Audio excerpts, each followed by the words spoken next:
Hello and welcome inside the training room. I am your host, Dr. Ken Kaufman, and I am absolutely pumped to have you here where you get exclusive, behind-the-scenes, VIP access into the training rooms of professional sports. Thanks for joining us once again inside the training room. In today's episode, I continue my discussion with 2012 All-Star closing Major League pitcher Jim Johnson. He discusses his experiences pitching in the major leagues and the brotherhood he formed on the road to becoming a top professional. He also reveals some tremendous insight on the state of youth league baseball and how the young players of today can become their best.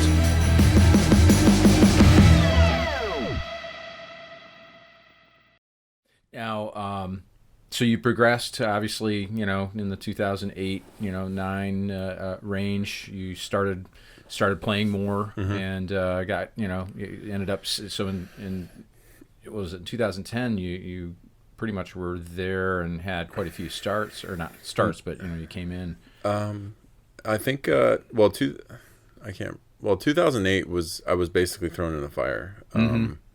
I was a starting pitcher basically my whole career. And then 2008, they put me in the bullpen and they used me a lot. And it was my first time ever pitching out of the bullpen.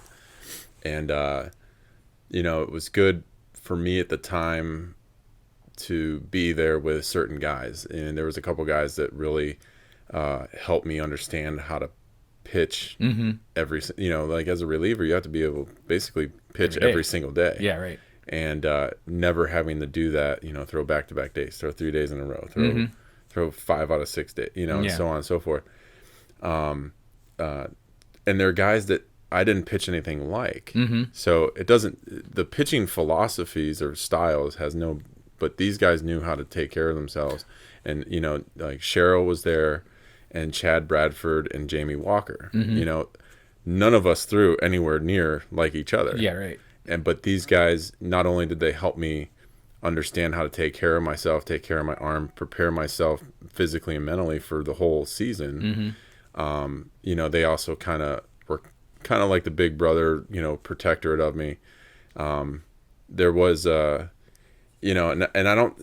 that's kind of the transition of where this game is now, of how baseball's kind of become, is now I don't see the same kind of relationships in the last several years that I was in the big leagues, trying to help out younger guys. Oh, really? I didn't see, guys that were questioning the veteran players. I think the game, guys get basically a chart and they're like, hey, I'm going to throw this pitch and this count and this many, I'm going to da-da-da-da-da. There's no thinking, there's no feel. It's just like, it's like they're like computers. Here's your computer program, you go pitch. Right. And I don't think the guys now, as a whole, I mean, there's few, but as a whole, I don't think they understand the game and understand the value of the veteran players. Right. And teams are pushing veteran players out, and you see it more and more. I mean, so it's kind of like you got to see what's valuable, and I owe a lot to those guys that helped me out. Yeah, sure. It's always good to have, those mentors, and when you feel comfortable that you could ask them, especially when, you say you're kind of trial by fire, they threw you in, and it was kind of like, well, here you go, kid, off you go. And, but to be able to have the veteran players to be able to, question and, I wonder. That's interesting. I never knew that as far as the how they instruct the younger players to pitch. That's an interesting realization. And it could be a cyclical thing because I kind of look at it as like the transition of, like, if you look at the last season of football, look at the teams that were in the playoffs that were successful in the football, where the NFL had transitioned to a pass-happy league. But then if you looked at this last season, all the teams that ran the ball are now successful. Right. So I don't know if it's just a phase where, like that gray phase where, like, baseball's trying to figure it out, and they're trying, with baseball, everybody's like, oh, analytics. But it's not all bad. Mm-hmm. There's a lot of value in some of it, but then it's, some of it's just over the top, Right. and just, it just becomes burdensome, to try to have somebody understand, like, you're taking this, 20-year-old kid and you're trying to give him these complex formulas of how to pitch. Yeah. Like, hey kid, just throw the ball in the outside corner when I tell you. Yeah, exactly. Like, and so it's interesting. I think there's a transition going on with the game. I didn't really watch much last year. I was too busy with the family. So, yeah, right. But yeah, it's just interesting. Yeah.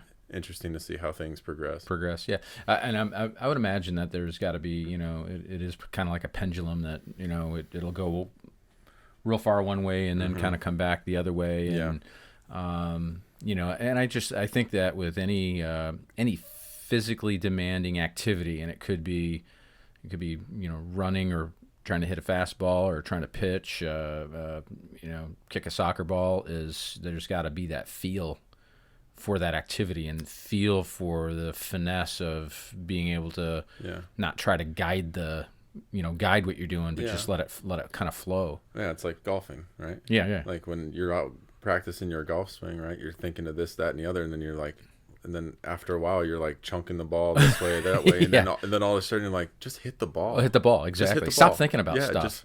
And that's the athletes, they just know how to be an athlete. Right, exactly. I mean, there's certain things that you just can't teach, and the last couple of years I've been helping out my kids with sports. My son plays football and baseball. My daughter plays softball, and my oldest daughter, she plays softball and karate.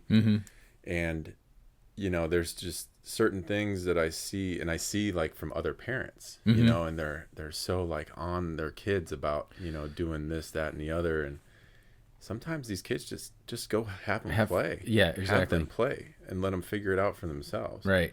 I mean, that's kind of that's where I started. Right. Playing with the kids in their neighborhood. So, I mean, we kind of encourage that. We also force our kids to not play one sport year round, which is a problem around here, I see. Because I think one sport if you play multiple sports, that just that athletic ability will start coming through. Right. And I don't like the idea of, kids at young ages specializing in one sport. Well, early childhood specialization in a sport is the number one predictor of surgical procedures in kids. So if you're a doctor, move to Florida. Yeah, if you're a doctor, move to Florida. And in fact, I had a young patient. He's 17.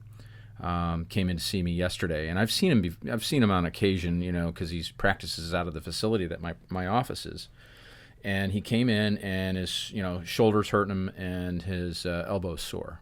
And so, I didn't even look at his shoulder or his elbow. I eventually did, but I asked him. I go, when was the last time you had any extended time off? And he started to kind of like trying to search in his mind that he had. Well, I had 2 weeks off last month, and I'm like, that's not what I'm asking you. And extended, I mean like 2 months, maybe 3 months off. And he was totally beyond him. Like, why would I take 3 months off? It was like, and that's a question that I ask every young athlete, and it doesn't matter what sport it is. I always ask them, when was the last time you had any extended time off? Because that's what these ball players are doing, is they're playing multiple leagues, they're playing wraparound seasons, they never rest, and then they're specializing in sport, and then they're wondering why is my shoulder so fatigued? Why is my velocity going down? Because he's a pitcher, and he's got tendonitis in his rotator cuff and strain in his elbow, and it was like, just rest. A lot of times I'll I've had young kids that already have scholarship commitments, and they're insisting they want to play their senior year, and I'm like, I always have to kind of get them to realize, well, what's the big picture? Do you want to keep playing this sport? Well, the answer is usually yes. And so what's the payoff of trying to play in high school when you already have a commitment to a college to play, and you're trying to suffer through these injuries and trying to, I want to play in the game coming up this weekend. I'm like, you can go ahead and continue, but you're not going to end up playing in college, and you're not going to move any farther than the first couple of years. Yeah, it's over abuse, and they're also not physically ready for that. No, they're not. I mean, by any stretch, nowhere near physically mature enough to handle those kind of workloads. So, right. Yeah, I kind of think that it's more, and it's, as parents, we got to be able to check our egos too. I mean, absolutely. And a lot of these parents, they think, hey, my kid's going to be the next, Mike Trout or whatever, because I have him having private hitting lessons and he plays year round and I buy him the best equipment and he goes and sees this guy and he does this work at, and trains at this place. And so they think that just by the monetary investment that they're spending, that their kids are going to be Division I, all-star, major league ball players. Yeah. It doesn't happen. You still have to be able to just have that. And there's a God-given ability to just be able to throw a ball hard, be able to hit a ball hard. I mean, it's just the way it, and the best athletes are going to find their way. Yeah.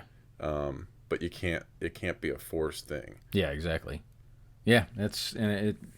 That's something I get very frustrated with. Yeah. In fact, I got on the phone with this kid yesterday with his mom, and I'm like, it's just so frustrating. And and usually she was pretty receptive to it. Yeah. But we'll see. The proof will be in the next 3 weeks. If I see him throwing and hitting again, I'm going to be on his case. Yeah, I think their focus on the purpose of sport is in the wrong area. Right. The whole purpose of sport is the competitiveness. The partial camaraderie, the team, work team ethic. Sport, work ethic, putting that work. Their focus is always on the next level. I want the next level, the big payday. Like, why do you watch sports? Do you watch sports because you like the stories that are presented to you? Right. You like the underdog, or you have an allegiance to a team. You like to watch that transition of a team. The ebb and flow of a season and how they, interact and come over adversities and so on and so forth. But the focus isn't on, I want to see who makes the most money. Yeah, right. And so, of course, that gets headlines when that happens. It's what is the purpose? What is the purpose? Yeah, exactly. And it needs to. Yeah, it is. It's a frustrating thing.